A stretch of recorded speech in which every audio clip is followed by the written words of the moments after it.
Welcome friends, today we will discuss Machiavelli. Now, whenever you heard this name Machiavelli, हमेशा negative चीजें सामने आती है. Let us discuss in detail political thinker Machiavelli. Now, in this video, we will discuss life of Machiavelli, his period. Why? Because every thinker is a product of his time, and obviously his time definitely influences him. उसके ऊपर influence होता है. The statecraft, prince, history, human nature, management of power, political realism, religion, ethics, fortuna, criticism, and conclusion. That means in this particular video, we will discuss Machiavelli in all angles, and I hope that will be sufficient for your UPSC and state services examination and other examination. Now let's start the video. Video start करते हैं. पहला. Now whenever we discuss any thinker, don't you think we always say that first we should think about his life, उसका life, उसकी upbringing कैसे हुई थी. Now Machiavelli जो है वो इटली से थे, आज की इटली से, बट उस वक्त इटली 5 प्रिंसिपलिटीज में डिवाइड हो चुकी थी और 5 एक दूसरे से झगड़ा करते थे, जिसे हम सिटी स्टेट्स भी कहते थे. उनमें से फ्लोरेंस से वो लिंक करते थे. पिताजी एडवोकेट थे, इसलिए शिक्षा तो काफी अच्छी मिली और डिप्लोमेट भी रह चुके थे. बट एज आई सेड कि सारे सिटी स्टेट एक दूसरे से झगड़ा करते थे. ऑब्वियसली इसका इन्फ्लुएंस उनके ऊपर काफी हुआ था. जिस वक्त नेशन स्टेट का उदय हो रहा था, उस वक्त इटली नेशन स्टेट नहीं था. क्यों नहीं था? बिकॉज ये सारे एक दूसरे से झगड़ा करने में ज्यादा इंटरेस्ट है. कौन झगड़ा लगा रहा था, कौन कर रहे थे, वो भी डिटेल में देखते हैं. That itself means मैकियावेली का पहला एम ही था consolidation of Italy. So can I simply, when you study Machiavelli, ये चीज आपको याद रखनी पड़ेगी कि Machiavelli उस पीरियड से जिस वक्त इटली 5 राज्यों में सिटी स्टेट्स में डिवाइड था और उनका कंसोलिडेशन करना उनका मेन इच्छा थी. सो कैन आई सिंपली से Machiavelli ने जो भी दिया है वो नेशनल इंटरेस्ट में है. Machiavelli जो भी बात कहता है वो प्रिजर्वेशन ऑफ स्टेट के बारे में है. बिकॉज अल्टीमेटली मैकियावेली का एम ही क्या था कि इटली फिर से ताकतवर बने, एक अच्छा नेशन स्टेट बने. So when you study Machiavelli you should go through all this things in detail. ये सारी चीजें आपको पता होनी जरूरी है. Else there is every possibility कि सारे क्रिटिसाइज करते हैं मैकियावेली को, वैसे आप भी क्रिटिसाइज करना शुरू कर देंगे. Now Machiavelli as I said he was a child of Renaissance. मतलब एग्जैक्टली क्या रिनेसेंस का उन्हें प्रोडक्ट कहा जाता है. रिनेसेंस था क्या एग्जैक्टली? 15th सेंचुरी का एक मूवमेंट था जिसमें बहुत सारे चेंजेस हो गए लाइफ में. चेंजेस मतलब क्या हुआ? ग्रोथ ऑफ रीजन, सोचने का तरीका. मिडिवल एज क्या था? मिडिवल एज था एज ऑफ रिलीजन. मतलब डोमिनेंस किसका था मिडिवल एज में? रिलीजन का. पर जैसे ही जैसे मॉडर्न एज आया, age of science. Then you may say किससे इन दोनों में ऐसा हुआ क्या? मिडिवल से modern, don't you think growth of reason and reason से क्या होता है? Please listen carefully. जैसे रीजन डेवलप होता है ऑब्वियसली आप सोचना शुरू कर देते हैं, और रीजन से क्या डेवलप हुआ? आपका साइंस. और साइंटिफिक रिवॉल्यूशन से क्या हुआ? Industrial revolution. और इंडस्ट्रियल रिवॉल्यूशन से आगे क्या हुआ? कैपिटलिज्म. मतलब ये सारी चीजें एक दूसरे से लिंक है. अनफॉर्चुनेटली हम क्या करते हैं, बहुत बार चीजें मगअप करने की कोशिश करते हैं. मगअप करने की जरूरत नहीं है यहाँ पे. अगर आप अच्छी तरह से पढ़ोगे तो इसमें कोई जरूरत नहीं है. जस्ट याद रखो रीजन की वजह से साइंटिफिक डेवलपमेंट, साइंटिफिक रिवॉल्यूशन की वजह से industrial revolution, industrial revolution leads to capitalism. और कैपिटलिज्म पे हमने आगे देखा है क्या होता है. कैपिटलिज्म से हमने आगे देखा है कि आगे इंडिविजुअलिज्म, यूटिलिटेरियनिज्म, सारी चीजें आ गई. सो कैन आई सिंपली से मिडिवल एज और मॉडर्न एज, इन दोनों का जो बीच का गैप है, यही पे मैकियावेली थे. तो मैकियावेली कौन से क्लास को रिप्रेजेंट करता है? फ्यूडल क्लास को या कैपिटलिस्ट क्लास को? यहाँ क्लियरली चला आता है कि कैपिटलिस्ट क्लास के फेवर में ज्यादा लगता है. नेक्स्ट, अब थोड़ा और आगे चलते हैं. मैकियावेली जाने जाते हैं उनके किताबों के लिए. उनकी एक किताब जो बहुत फेमस हो चुकी है, वैसे तो लिखी बहुत है, लेकिन एक किताब प्रिंस जो है वो काफी फेमस है. प्रिंस कहा जाता है it is the best book on statecraft. Statecraft पे अगर कोई अच्छी बुक पढ़नी है तो वो है Prince. It gives you the set of ideas and advice to political entrepreneur.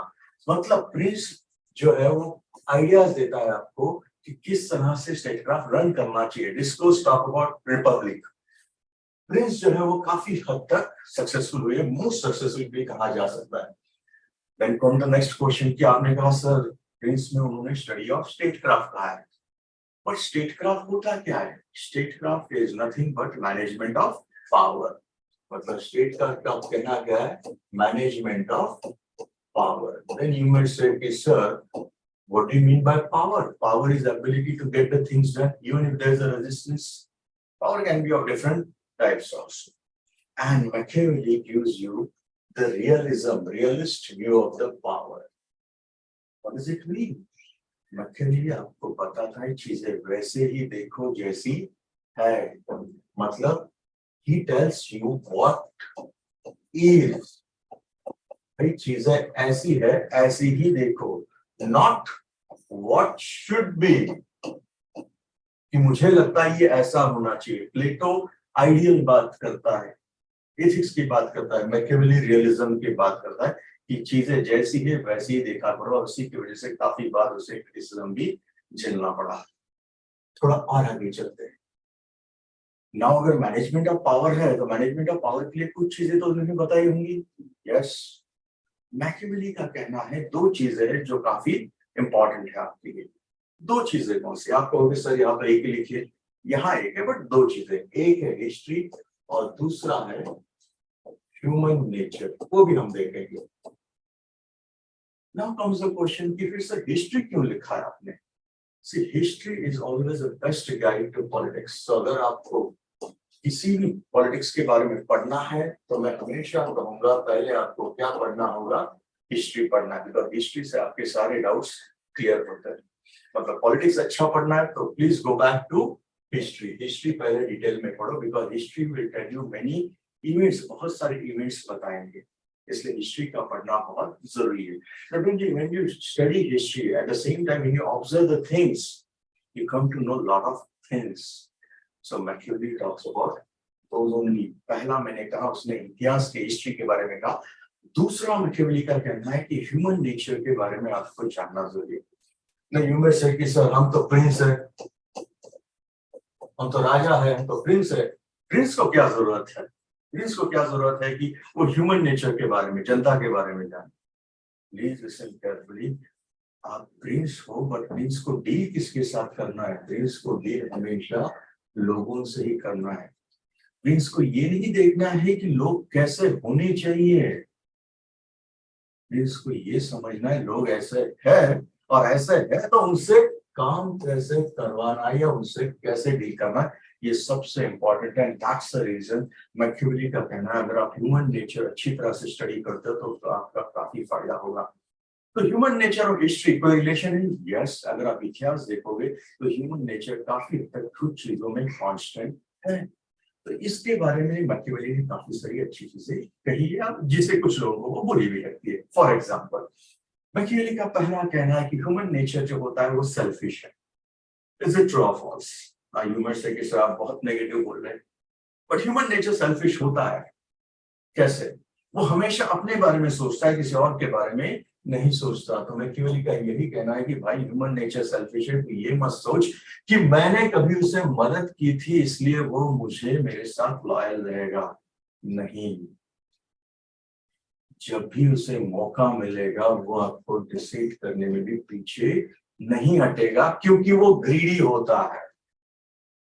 Example देता हूं, आपने कहा कि सर ए ने बी को जॉब लगाया, ए ने बी के ऊपर फेवर कर दिया, उसको काम कर दिया, बट जब टाइम आ गया स्विच ओवर करने का या कुछ और अच्छा करने का तो बी को लगा यार मैं अकेला जाऊंगा तो ज्यादा बेनिफिट है, देयर इज अ पॉसिबिलिटी को बाईपास भी कर दे ए को।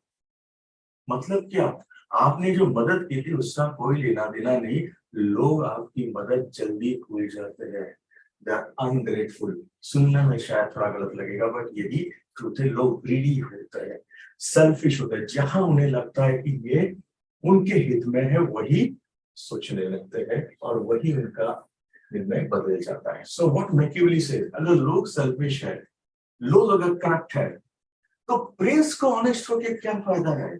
जहां लोग ही करप्ट है वहां पे ऑनेस्ट होके ज्यादा फायदा नहीं है। जहां लोग ही ग्रीडी है वहां आप क्या करोगे? तो आपको क्या करना है, आपको ह्यूमन नेचर ठीक तरह से समझना है और ठीक तरह से समझ के उसे यूटिलाइज करना है। क्यों यूटिलाइज करना है?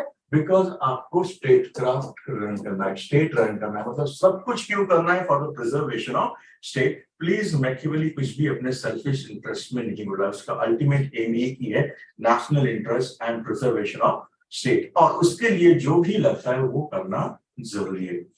फॉर एग्जाम्पल, अगर लोग ग्रीडी है, ग्रीडी का मतलब क्या है? लिसन, अगर हम कहे कि भाई किसी की पिता की मृत्यु, फादर की डेथ, ऑब्वियसली आप कहोगे सर फादर की डेथ हुई तो मतलब बुरा ही लगेगा किसी को, बट अगर आप ठीक तरह से देखोगे कि फादर की डेथ और फादर की प्रॉपर्टी,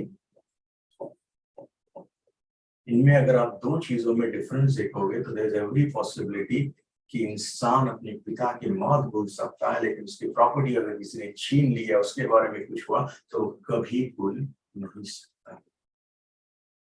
इससे प्रिंस को क्या सीख मिलती है? प्रिंस को सीख मिलती है कि भाई कभी किसी के प्रॉपर्टी को टच मत कर। इंसान अपने प्रॉपर्टी के बारे में काफी इंटरेस्ट रखता है, उसके प्रॉपर्टी को हाथ मत लगा। At the same time, never touch their women because people are possessive about their women. So Prince को अगर रूल करना है तो उसको ये चीज याद रखनी होगी कि लोग ग्रीडी है, लोग सेल्फिश है, तो उनकी प्रॉपर्टी को टच मत कर, उनके महिलाओं को टच मत कर। अगर मुझे कुछ करना ही है, किसी की प्रॉपर्टी मत छीन, उसको ही खत्म करना एक बार ठीक होगा, लेकिन प्रॉपर्टी छीनना ठीक नहीं होगा। इससे क्या होगा? लोग आपके हमेशा सपोर्ट में रहेंगे। अभी मैंने कहा कि लोग सेल्फिश भी है, लोग ग्रीडी भी है, तो और क्या कर सकते हैं? मुझे राज तो करना है, तो लोगों को ऐसे अपॉर्चुनिटीज क्रिएट कर जिससे लोगों को पैसा बनाना है, लोगों को काम मिले। इससे क्या होगा? लोग अपने काम में रहेंगे और राजा अपना राज करता रहेगा, मतलब स्टेट क्राफ्ट अच्छी तरह से चल सकता है। Next, he also says people are coward. Fear. लोग डरपोक होते हैं, इज इट ट्रू और फॉल्स? यू में से कि नहीं सर हम डरपोक नहीं है, नहीं ये तो गलत है भाई, लोग तो डरपोक होते हैं, फियरफुल होते हैं, अब एक्सेप्शन हो सकते हैं। तो लोग डरपोक है, इसका फायदा प्रिंस को कैसे होगा? लिसन, लोगों को हमेशा ये बात बता कि वो डरपोक है, दैट इटसेल्फ मींस वो इनसिक्योर है, और उनकी सिक्योरिटी सिर्फ एक ही इंसान रख सकता है, वो है प्रिंस। उनकी सिक्योरिटी कौन रख सकता है? प्रिंस रख सकता है। तो लोगों के इनसिक्योरिटी का भी आपको फायदा उठाना है। लोगों को ये लगना चाहिए कि जब तक प्रिंस है तब तक हम सिक्योर है। एंड दैट्स द रीजन आप ऑब्जर्व करते हैं लोगों को वीक लीडर अच्छे नहीं लगते, पसंद नहीं लाते, उन्हें स्ट्रांग लीडर अच्छे लगते हैं। अगर स्ट्रांग लीडर का डिसीजन भी गलत हुआ तो भी उन्हें चलता है, बट उन्हें स्ट्रांग लीडर मोस्टली ऑब्जर्व कीजिए उन्हें पसंद आते हैं दुनिया भर में, क्योंकि वो खुद वीक होते हैं। तो हमें अच्छा लगता है स्ट्रांग को देखने का, और स्ट्रांग रहेगा तो हमारे इंटरेस्ट प्रोटेक्ट किए जाएंगे। I hope it is clear. मतलब ह्यूमन नेचर के बारे में अगर एग्जाम में क्वेश्चन आता है तो ह्यूमन नेचर के बारे में बहुत सारे लोग मैकियावेली पे क्रिटिसिज्म करते हैं। क्यों करते हैं? बिकॉज उनका कहना है कि सर मैकियावेली ने जो ह्यूमन नेचर बताया उसने सिर्फ एक डार्क साइड बता दी है, उसने सिर्फ एक मैकियावेली ने डार्क साइड बता दी कि जो एक ह्यूमन की एक डार्क साइड हो सकती है, एक पेसिमिस्टिक व्यू लगता है, ये एक व्यू पेसिमिस्टिक व्यू लगता है। बट मेरा कहना आपको एक सिंपल सा है, आप ही बोल रहे हो कि सर उन्होंने डार्क साइड दिखा दी है, उन्होंने पेसिमिस्टिक साइड दिखा दी है, बट एक तो मान लो कभी भी इंसान को जानना है तो दोनों साइड जानना जरूरी होता है। ये जानना ठीक है, अच्छी बात है, बट डज दैट मीन ये जानना गलत है? अगर ये जानोगे तो शायद आपके आगे के डिसीजन और सही हो सकते हैं। सो मैकियावेली यहाँ पे भी गलत नहीं है, और उसने जो ह्यूमंस के बारे में बताया वो एक्चुअली स्टेट क्राफ्ट के हिसाब से उसने कहा था कि रूल करना है तो कैसे रूल अच्छी तरह से करना है। तो सारी चीजें आपको देखनी है from national interest and preservation of state. Next, अब स्टेट क्राफ्ट क्या है? अभी हमने कहा थोड़ी देर पहले कि सर मैनेजमेंट ऑफ पावर है, तो उसके लिए क्या क्या स्टडी करना चाहिए? हिस्ट्री, ह्यूमन नेचर, वो दोनों चीजें हमने स्टडी की। देन कम्स द नेक्स्ट, अब स्टेट क्राफ्ट पॉलिटिक्स से लिंक है, पॉलिटिक्स एक प्रोफेशन है, पॉलिटिक्स एक प्रोफेशन है। Then comes the next question, sir politics profession है अच्छा प्रोफेशन है? नेवर। मैकियावेली कहता है कि पॉलिटिक्स उतना भी अच्छा प्रोफेशन नहीं है जितना आपको लगता है। It is not a profession of goodness. अगर आप ये सोच के आ रहे हैं राजनीति में कि यहाँ सब कुछ अच्छे ही है और लोग अच्छे होते हैं, लिसन केयरफुली, अगर आप ये सोच रहे हैं कि यहाँ सब कुछ अच्छा, लोग अच्छे हैं, तो मैं भी अच्छा बर्ताव करूंगा, हो सकता है आपको कुछ गलत चीजें फेस करनी पड़ेंगी। शायद ये भी हो सकता है कि आप बहुत सारी जगह पे हार जाओ। ऐसा क्यों कहा उसने? ऐसा कहने के पीछे क्या कारण थे? तो उसका पहला कारण था कि प्रिंस को क्या होना चाहिए, he should be clever like fox and brave like lion। और यू में से किसे ऐसा क्यों? प्रिंस को तो लायन होना चाहिए, फॉक्स क्यों?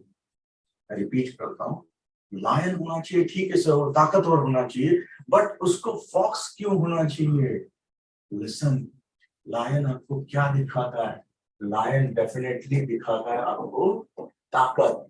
लायन आपको ताकत दिखाता है, is a symbol of strength, bravery. But अगर लायन के खिलाफ भी कोई ट्रैप सेट किया तो लायन क्या करेगा? मतलब लायन को भी तो ट्रैप किया जा सकता है किसी चीज में। मतलब क्या? लायन ताकतवर है, इसमें दो बात नहीं है, बट प्रिंस को ताकत के साथ साथ कनिंगनेस भी होना जरूरी है, चतुर होना भी जरूरी है। और वो चतुरता कहाँ से आती है? तो फॉक्स से आती है। मतलब प्रिंस जो है उससे लायन जैसा ताकतवर होना जरूरी है, फॉक्स जैसा चतुर, because there are going to be wolves. Wolves तो रहेंगे जो ट्रैप सेट करेंगे आपके लिए। आप बहुत कुछ लेके आएंगे और वो छीन के लेके जाएंगे ट्रैप डाल के। इसलिए आपको प्रिंस को जो हमेशा दोनों का कॉम्बिनेशन होना जरूरी है, लायन एंड फॉक्स। और जो प्रिंस लायन एंड फॉक्स का कॉम्बिनेशन है उसे हराना बहुत ही मुश्किल होता है, because lion shows the strength and fox shows the cunningness, ability to identify the conspiracies and traps, and that's the reason you need a combination of both. I hope you can answer this question also in a very well manner. Next question, sir यहां तक तो ठीक है, but ये force और love की क्या बात है? Now listen carefully. अब प्रिंस राज तो कर रहा है, दो चीजें हैं उसके पास, एक तो फियर या फिर लव। ना राजा के बारे में प्रजा को क्या होना चाहिए? ऑब्वियसली मोस्ट ऑफ यू में ऑलवेज से कि सर राजा के बारे में प्रजा के मन में हमेशा प्यार ही होना जरूरी है, they should love the king. Nothing wrong, nothing wrong. But Machiavelli says love का एक डिसएडवांटेज भी तो हो सकता है कभी कभी, या कोई सामने वाला ले सकता है। कैसे? आप बहुत ही प्यार से पेश आते हैं, इसकी वजह से ये भी हो सकता है कि आप बॉस हो और लोग आपके सर के ऊपर ही नाच रहे हैं, कोई काम ही नहीं कर रहा है, तो फायदा क्या प्यार का? मतलब क्या? काम करवाना है और करके भी देना है। So there should be fear also. People should love at their own will, but they should fear at the prince's will. और दोनों में एक चुनना है तो बेटर है fear ही ज्यादा बेटर। fear से आदमी हद में रहता है। I hope clear for it. Next question आता है कि सर क्या प्रिंस को वायलेंस यूज करना चाहिए क्या, या प्रिंस हमेशा पैशन में डिसीजन लेना चाहिए? क्या लगता है? हमेशा हमें मूवीज देखते हैं, बहुत सारी चीजें देखते हैं, तो हमें लगता है कि पैशन बहुत अच्छी चीज होती है। Aggressiveness is a good thing, it's not a bad thing, but at the same time ये भी चीज याद रखो कि पैशन से लिए हुए डिसीजन बहुत बार गलत भी साबित हो सकते हैं। कैसे? एग्जांपल देते हैं। सपोज आपको कोई फोर्ट या किला एक्वायर करना है मुगल पीरियड में या फिर बाद के पीरियड में। आपको दो तरीका है, एक पैशन से जाओ, बड़ा युद्ध करो, बड़ा युद्ध करो, उससे भी तो आप एक्वायर कर सकते हैं। बट युद्ध में आप ये भी जान लो कि आपका भी नुकसान होने वाला है, उसका भी नुकसान होने वाला है। वैसे किसी युद्ध में तो होता ही है। दूसरा भी तरीका है क्या? जिसका फोर्ट है उसके जो सिपाहीज है उन्हें अगर पैसे दे दे, उन्हें डिसीट करने के लिए कहे, तो हो सकता है कि इसकी जरूरत भी ना पड़े और बहुत ही सस्ते में किला भी हासिल हो जाए, युद्ध भी जीत जाओ। What does it mean? Prince को पैशन से डिसीजन नहीं लेना है, उसे क्या करना है, उसे अपने ऑप्शंस कैलकुलेट करने हैं, उसे अपने ऑप्शंस कैलकुलेट कर रहे हैं, उसमें देखना चाहिए किसमें फायदा है किसमें नुकसान है और अकॉर्डिंगली उसको डिसीजन लेना चाहिए। तो प्रिंस को पैशन के हिसाब से चलना चाहिए या prince should be a person of cold blooded? So as per Machiavelli वो कोल्ड ब्लडेड होगा तो ज्यादा अच्छी बात है, बिकॉज उससे काम आसान हो जाएगा, पैशन से नुकसान ज्यादा। वायलेंस होना चाहिए क्या? यस, वायलेंस अगर जरूरत पड़ती है तो होना चाहिए, बट रिगार्डिंग वायलेंस भी प्रिंस क्या कहता है कि वायलेंस करना है तो कैसे करो। नाउ लिसन केयरफुली, वायलेंस में ऐसे थोड़ी होता है। यूज ऑफ वायलेंस तो हो ही सकता है, बिकॉज अगर एंटी सोशल एलिमेंट्स मुझे कंटेन करना है तो मुझे वायलेंस करना पड़ेगा। प्रिंस कहता है वायलेंस करने में कुछ दिक्कत नहीं है, बट वायलेंस होना चाहिए तो इट शुड बी स्विफ्ट, फटाफट करो और क्लोज करो topic. If you go for prolonged violence, there is a possibility resentment बढ़ता है। So violence का यूज गलत नहीं है, जरूरत पड़ी तो करो आप, बट वायलेंस कैसे करना चाहिए वो भी आपको पता होना चाहिए। और ये सारी काम करने के लिए प्रिंस को खुद को इन्वॉल्व होना जरूरी है क्या? नहीं, Prince should not involve himself. Prince किसी और से भी तो ये काम करवा सकता है, अपने हाथ के ऊपर हाथ करना। प्रिंस किसी और से भी ये सारे काम करवा सकता है, उसे खुद को ये सारे काम करने की कभी जरूरत नहीं है। नेक्स्ट क्वेश्चन इस आपने लिखा है कि पीपल वर्सेस नोबिलिटी, ऐसा क्यों? नाउ लिसन केयरफुली, मैकियावेली बात किसकी करता है? Prince, statecraft. स्टेटक्राफ्ट क्या होता है? Management of power. Management of power के लिए क्या लगता है? Study history, human nature and ये सारी चीजें।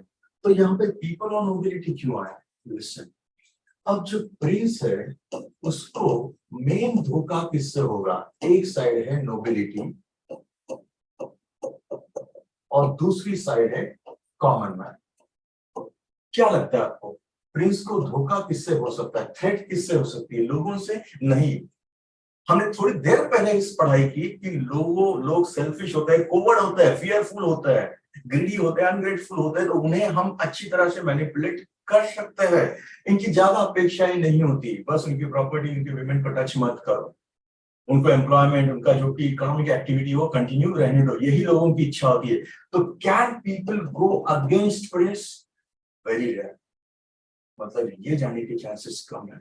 But what about nobility? Nobility तो प्रिंस के साथ साथ ही, अगर राजा है तो राजा के बाद सरदार लोग भी हैं, बाकी भी तो है। सो डोंट थिंक ये नोबिलिटी, शायद ऐसा हो सकता है कि राजा के खिलाफ, प्रिंस के खिलाफ ही कोई कॉन्स्पिरेसी करे। इनकी भी तो इच्छा होगी कभी प्रिंस बनने की। सो दोनों में थ्रेट कौन है? नोबिलिटी है। तो नोबिलिटी रखना ही नहीं है क्या? नहीं सर, नोबिलिटी भी रखेगा, क्योंकि उनके बगैर चला भी नहीं सकते। नोबिलिटी रखना है, लेकिन इसको चेक में रखना है। क्या करना है? इसको हमेशा चेक में रखना है, इनकी लॉयल्टी हमेशा टेस्टिफाई करना है। गलत क्या है इसमें? अल्टीमेटली कर क्यों रहा है? नेशनल इंटरेस्ट के लिए, देश के लिए कर रहे हैं, तो उसमें कुछ गलत नहीं है। मतलब दोनों में मुझे एक को चुनना है, तो मैकियावेली का सिंपल कहना है भाई, लोगों को चुनना चाहिए, क्योंकि लोगों के भरोसे राज चलता है, ना कि कलीग्स के भरोसे। कलीग्स को हमेशा चेक में ही रखो, यही मैकियावेली का कहना है। नेक्स्ट, मैकियावेली एक्वायर करने के बारे में क्या करता है? लैंड वगैरह एक्वायर करना चाहिए। यस, उस वक्त तो land main source of revenue था, तो कहीं आक्रमण करे तो लैंड एक्वायर करना चाहिए क्या? यस, बट यहाँ पे उसकी और एक सजेशन है। क्या? अगर आपने कोई फॉरेन टेरिटरी एक्वायर करते तो सी ट्रीट की उनका कल्चर और आपका कल्चर सेम है क्या? अगर सेम है तो लोगों को मिक्स होने में ज्यादा दिक्कत नहीं आएगी। बट अगर अलग कल्चर है तो क्या करे? अपना कल्चर उनके ऊपर थोप दे, रिसेंटमेंट होगा। तो इससे बेटर क्या है? उनके ही कल्चर में से किसी एक को लेके उसको अपने सबऑर्डिनेट कर सकते हैं। इससे क्या होगा? लोग भी शांत रहेंगे और एरिया भी अपने अंडर आ जाएगा और धीरे धीरे अच्छी चीजें शुरू कर दो। आई होप क्लियर हुआ है। नेक्स्ट, मैकियावेली ये भी बोलता है कि भाई अगर आपको लोगों को कुछ देना है, जैसे मैंने कहा अभी कहा कि वायलेंस यूज करना है क्या, यस वायलेंस यूज अगर जरूरत पड़ती है तो करना चाहिए, ओवर अ पीरियड करना चाहिए क्या, नहीं, violence should be swift and fast enough, फटाफट होना चाहिए। बट अगर मुझे कुछ चीजें देनी है, अच्छी चीजें, for example I want to give some gifts, मुझे कुछ गिफ्ट्स बांटने लोगों को, एक झटके में दे दूं, नहीं, यहाँ पे मैंने कहा कि ये स्विफ्टली होना चाहिए, फटाफट होना चाहिए, but gift should be distributed over a period. क्यों? थोड़ी देर पहले हमने कहा कि लोग भूल जाते हैं जो भी फेवर आप करते हो उन्हें, तो कंटिन्यूअस एक ही बार सब कुछ देने से अच्छा है थोड़ा थोड़ा देते जाओ, सो दैट लोग भी आपसे अटैच होते रहेंगे। मतलब गिफ्ट्स देना है तो कंटिन्यूअस बेसिस में, मतलब कुछ अच्छी चीजें करनी है तो गिफ्ट का मतलब अच्छी चीजें करना है, तो अच्छी चीजें करना है तो कंटिन्यूअस बेसिस में थोड़ी थोड़ी करके करो, बट वायलेंस करना है तो एक झटके में वो होना चाहिए। क्यों होना चाहिए उसका भी कारण प्रिंस ने दिया है। क्या? अगर मैंने वायलेंस कंटिन्यूअस नहीं किया और सपोज मेरा एनिमी है, लिसन, मेरा एनिमी है, अगर उसको मैंने जिंदा रखा तो there is a possibility of revenge. इसका मतलब क्या? जब आपके एनिमी आपके सामने, कोई आपका अपोनेंट है, तो उसको आपको माफ करना है? कभी नहीं। उसको आपको थोड़ा बहुत मार के छोड़ना है? कभी नहीं। बिकॉज अगर आप छोड़ोगे तो there is every possibility he will go for revenge, and revenge is a powerful sentiment. For example, आपको मैं चॉइस देता हूं प्यार करने की और रिवेंज। अगर आपने मूवीज भी देखी होगी तो कौन सी सेंटिमेंट ज्यादा हावी होती है लोगों के ऊपर? प्यार की नहीं, रिवेंज की हम ज्यादातर देखते हैं, ज्यादातर देखते हैं हम लोग। सो रिवेंज एक पावरफुल सेंटिमेंट है, तो हमेशा याद रखो किसी आदमी को आधा मत सोचो, क्योंकि इससे हुआ क्या, देयर इज अ पॉसिबिलिटी वो रिवेंज देगा और वही फिर देश के लिए खतरा हो सकता है। Please don't take all this in the context of individual, take it this in context of the statecraft for management of power, that is how to acquire power, how to acquire power and how to maintain power. यही Machiavelli कहता है, इसके लिए सारी चीजें करना जरूरी है। नेक्स्ट क्वेश्चन, रिलीजन के बारे में क्या कहना है मैकियावेली का? ये तो यूपीएससी में मेंस में भी आ चुका है ना। रिलीजन के बारे में अगर आपने कहा कि मिडिवल एज तो एज ऑफ रिलीजन था और मॉडर्न एज जो है एज ऑफ साइंस, अब मैकियावेली बीच में हमने कहा स्टार्ट होता है। मैकियावेली को हमेशा देखो वो चर्च के खिलाफ माना जाता है, चर्च के खिलाफ। फिर आता है अगला सवाल कि कॉज इफेक्ट में पढ़ना है, अगर चर्च के खिलाफ है तो क्यों खिलाफ थे? बिकॉज उस वक्त अगर आप देखेंगे इटली में तो करप्शन बहुत बढ़ चुका था, और करप्शन का एक कारण चर्च भी थे, चर्च भी करप्ट हो चुके थे। इतना ही नहीं, हमने कुछ देर पहले देखा कि इटली में 5 प्रिंसिपलिटीज थे, और पांचों में एक किंग को दूसरे किंग के खिलाफ बहुत बार भड़काने का काम कौन करता था? यही लोग करते थे, चर्च करते थे। और मैकियावेली का मेन इंटेंशन क्या था? इटली का यूनिफिकेशन, वो चाहता था इटली एक हो। सो अगर इटली एक हो तो उसके लिए जो जो रास्ते में दिक्कत है उसे हटाना चाहिए। मतलब यूनिफिकेशन के लिए एकमात्र ऑब्स्टेकल, एक बड़ा ऑब्स्टेकल कौन था? चर्च था, इसलिए वो मैकियावेली चर्च के खिलाफ था। Please listen carefully, Machiavelli religion के खिलाफ नहीं था। मैं रिपीट करता हूं, मैकियावेली रिलीजन के खिलाफ नहीं था, वो चर्च के खिलाफ था। और चर्च के खिलाफ क्यों था? उसके भी कारण है, चर्च करप्ट है मोस्टली, एक राजा को दूसरे राजा के खिलाफ लड़वाते थे, और यूनिफिकेशन के लिए वो सबसे बड़ा एक डिफिकल्ट इश्यू हो चुका है। चाहता क्या है? यूनिफिकेशन ऑफ इटली, इटली को कंसोलिडेट करना चाहता है, इटली को एक नेशन स्टेट होना देखना चाहता है। So that's the reason what Machiavelli feels, भाई रिलीजन को भी यूटिलाइज करो। How it is possible? Religion को भी यूज करो। Yes, it is possible. क्यों? Because don't you think religion एक डिसिप्लिनरी फोर्स होता है? रिलीजन से लोगों में एक डिसिप्लिन आ जाता है। कैसे? अगर रिलीजन से बहुत सारे काम हो सकते हैं तो क्यों ना करे? For example, don't you think most of the time people don't do certain thing because of fear of God?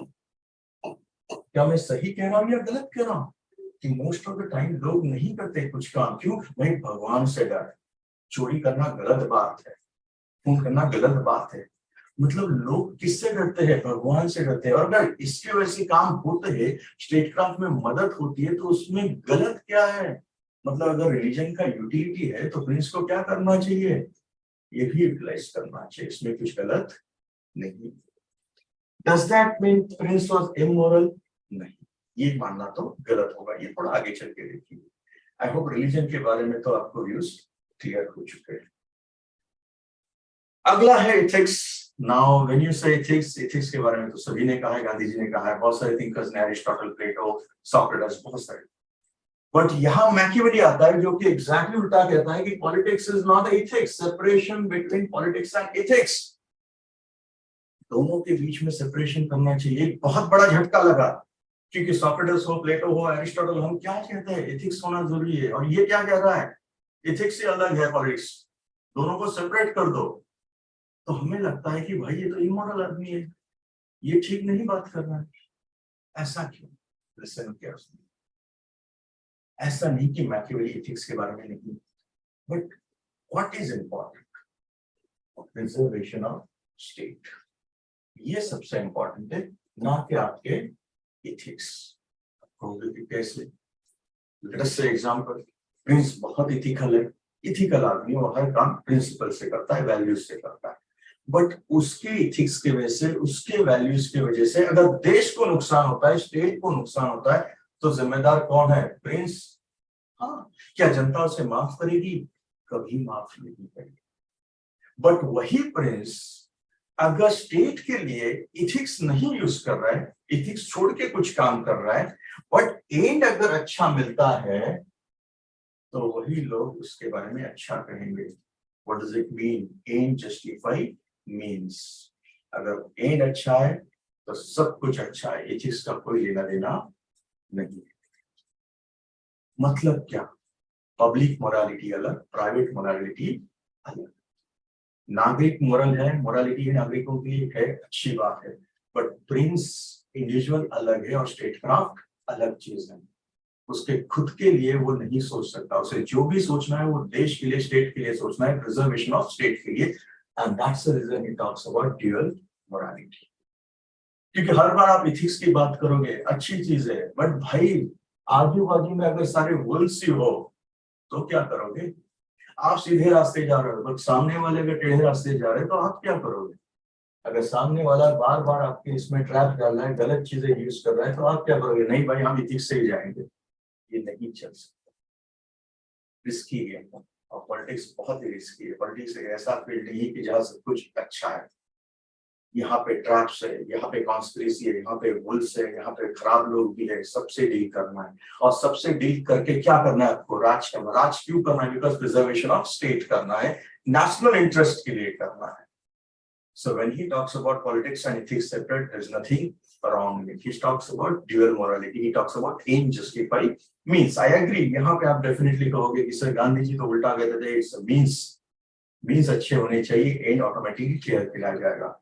इसलिए गांधी जी ने हमेशा मैकियावेली के ऊपर क्रिटिसिज्म ही किया है। तो हम क्या कह सकते हैं यहाँ पे कि गांधी जी, अगर हम सोचेंगे तो don't you think Gandhi ji idealistic है? आइडियल है गांधी का अप्रोच, और वही मैकियावेली का अप्रोच क्या है? Is more realistic, is more realist. तो गांधी जी आइडियल है, यस सही है, but Machiavelli is more realistic. Machiavelli क्या बताता है? भाई चीजें ऐसी है, इसमें तुझे काम करना है, लोग ऐसे हैं, तू बोलता है वैसे लोग नहीं होंगे, लोग वैसे हैं, उन्हें यूटिलाइज करके तुझे स्टेट क्राफ्ट चलाना है। तो ऐसा है, तो ऐसे में ऐसे काम करेगा तो ही अच्छे रिजल्ट्स आ सकते हैं, नहीं तो नहीं। Next, Fortuna. फॉर्चूना मतलब क्या? फॉर्चूना मतलब फॉर्चून, लक। डोंट थिंक कुछ बार ऐसा भी हो सकता है कि प्रिंस बहुत सारी चीजें अच्छी करे, बहुत कुछ अच्छे करे, वो प्लानिंग अच्छा करे, एग्जीक्यूट अच्छा करे, is very talented, is very powerful, lion भी है, फॉक्स भी है, सबका कॉम्बिनेशन है, पर स्टिल रिजल्ट नहीं आता। दैट मींस कुछ चीजें हैं जो प्रिंस के भी कंट्रोल में नहीं होती, और उसी को हम नॉर्मली क्या कहते हैं? Bad luck. और उसी को प्रिंस ने क्या कहा है? Fortune. And that's the reason what Machiavelli says, that prince should be always ready for such thing, because ये ना मुझे है कि सर हमने पढ़ाई बहुत की थी आइन टाइम पे हम बीमार पड़ गए, या हमने बहुत अच्छी तैयारी की थी वॉर के लिए, लेकिन आइन टाइम पे हमारे राजा नहीं है या कोई सरदार नहीं है। लिसन केयरफुली, मैकियावेली का कहना सिंपल है, Fortuna is like women. Don't think anyone will prefer a brave person. अगर किसी को चॉइस दिया जाए कि आपको ब्रेव इंसान पसंद है या आपको डरपोक इंसान पसंद है, तो आप हमेशा बोलो कि सब ब्रेव इंसान ही पसंद है। तो लक भी कुछ वैसा ही होता है। अगर आप अच्छी मेहनत करोगे तो देयर इज एवरी पॉसिबिलिटी कि आप बैड टाइम्स को भी आप फेवरेबल टाइम्स में कन्वर्ट कर सकते हो। What does it mean?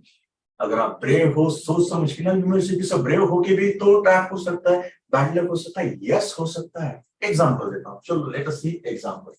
Now एक बात याद रखो, सपोज राजा ने बहुत अच्छी तैयारी की, but due to heavy rain river को बाढ़ आ गई, नदी को बाढ़ आ गई। नहीं में से इसमें तो राजा कुछ नहीं कर सकता।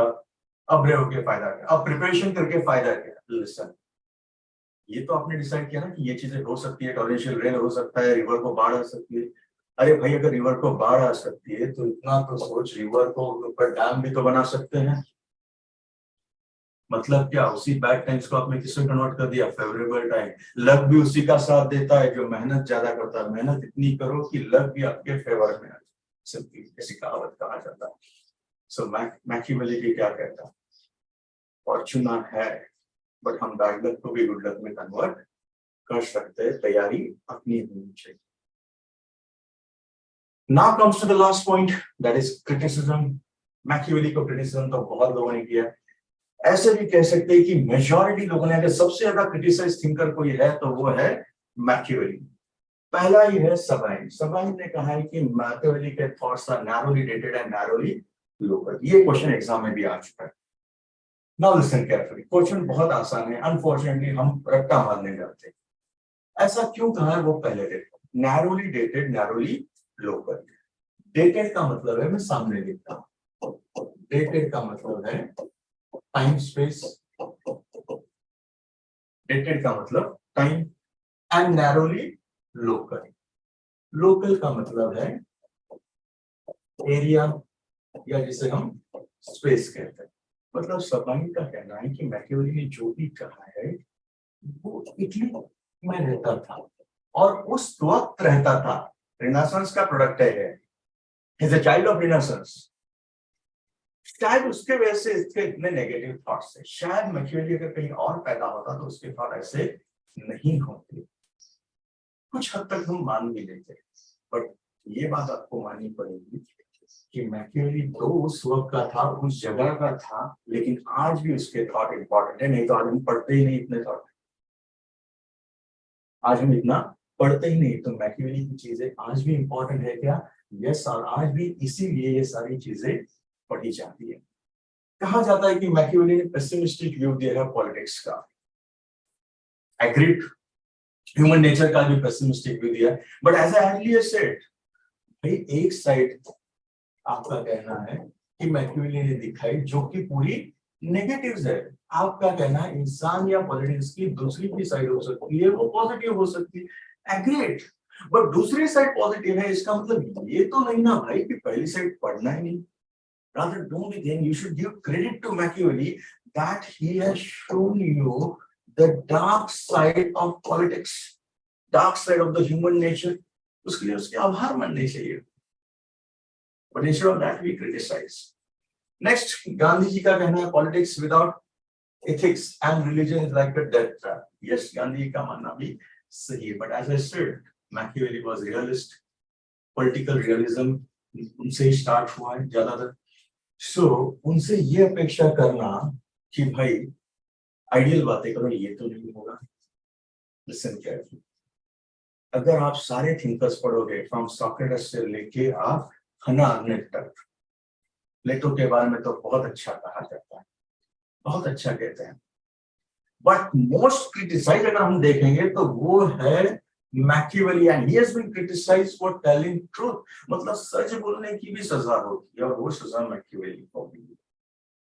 सच बोला है। प्लेटो क्या कहता है? प्लेटो भी तो नोबल लाइफ की बात करता है, रिटोरिक की बात करता है, बट स्टिल उसके बारे में सब अच्छा बोलता है।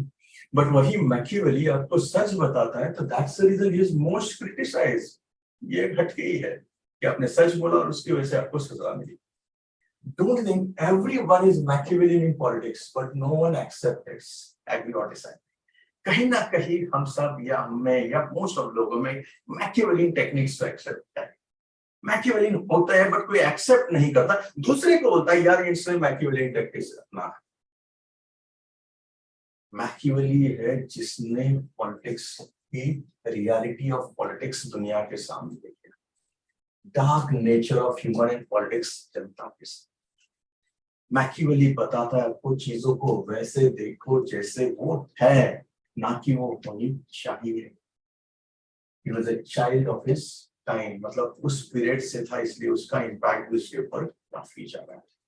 And his thoughts are relevant even today, आज भी वो थॉट relevant है, and that's the reason Machiavelli has to be studied. So Machiavelli क्यों स्टडी करना, इसके ये सारे कारण है। Let us see few quotes of Machiavelli before finishing the video. Politics have no relation to moral. Does that mean he was immoral? No. Aim क्या था? National interest, और नेशनल इंटरेस्ट अचीव करने के लिए, स्टेट क्राफ्ट करने के लिए, preservation of state करने के लिए जो भी जरूरत है वो मैकियावेली करने को अलाउ करता था। सो इसको इमोरल कहना ठीक है क्या? नहीं। But never do enemy a small injury. I think ये भी हमने डिस्कस किया है कि अगर वायलेंस यूज करना है तो स्विफ्ट करो, फटाफट करो। किसी को इंजरी करना है तो स्मॉल मत करो, because there is a possibility of revenge. और लव और रिवेंज में कौन सा चीज ज्यादा डोमिनेट करता है? रिवेंज। तो सामने वाला रिवेंज ले सकता है, बेटर क्या करो आप, ये मत। Next, men are driven by two principles, either by love and fear. I think ये भी हमने अच्छी तरह से डिस्कस किया, love and fear. So अगर प्रिंस के ऊपर नौबत आती है तो क्या होना चाहिए? Prince should be loved or fear? He should be feared. Next, any man who tries to be good all the time, अगर कोई चाहता है कि भाई सब कुछ अच्छा ही और सब कुछ अच्छा ही होगा, भाई तो तेरा तो नुकसान होगा, बट सभी का नुकसान होगा। इसमें रोएगा, पछताएगा बात, क्योंकि आजू बाजू में सब कुछ अच्छा है। लेकिन men sooner forget the death of their father than the loss of patrimony. मतलब फादर की डेथ और पैसा, इनमें अगर चुनना है, इसमें दर्द ज्यादा होता है, बुरा लगता है सुनने में, बट सही भी उतना ही। There is nothing more important than appearing to be religious. मतलब religious का भी अगर यूज करता है प्रिंस तो उसमें कुछ गलत नहीं है। प्रिंस नॉर्मली अच्छा ही दिखना चाहिए जनता के सामने, पर अगर बुरा चीज करने की टाइम आ गया तो वो भी उसे करने में कोई दिक्कत नहीं, उसे रुकना नहीं चाहिए। प्रिंस अगर कोई रॉन्ग एक्ट करता है बट उसका रिजल्ट अगर अच्छा आता है तो जनता उसे कभी ब्लेम नहीं करेगी। मतलब क्या? Aim justify means. I hope ये वीडियो आपको अच्छा लगा तो उसको लाइक करो एंड कमेंट करो। Thank you very much.